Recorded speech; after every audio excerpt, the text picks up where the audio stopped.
चला तर बनवूया आज मस्तपैकी मसाला मॅगी, एकदम भारीवाली बरं का। आज आहे मुलांना सुट्टी आणि कारभाऱ्यांचा आहे उपवास, म्हटलं चला शॉर्टकट मारूया। तर आज मी बनवते माझ्यासाठी आणि मुलांसाठी मॅगी आणि कारभाऱ्यांसाठी बनवते खिचडी। तुम्ही पण या गरमागरम मसाला मॅगी खायला। माझी पद्धत थोडीशी वेगळी आहे, तुम्ही पण अशा प्रकारे नक्की करून पहा, तुम्हाला खूप आवडेल। एकदम भारी लागते अशा प्रकारे मॅगी।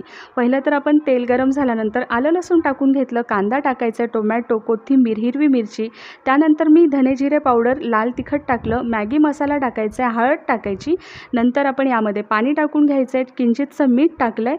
आता आपण यामध्ये मॅगी टाकून घ्यायची आणि 10 मिनिटासाठी ही वाफेवर शिजवून घ्यायची। पहा आपली मॅगी तयार आहे, कशी भारी दिसते की नाही। चला या खायला। ही पहिली प्लेट स्पेशल तुमच्यासाठी। कशी झाली मॅगी नक्की सांगा आणि माझे व्हिडिओ आवडत असतील तर व्हिडिओला लाईक, कमेंट, शेअर करा आणि जाता जाता सबस्क्राईब करा।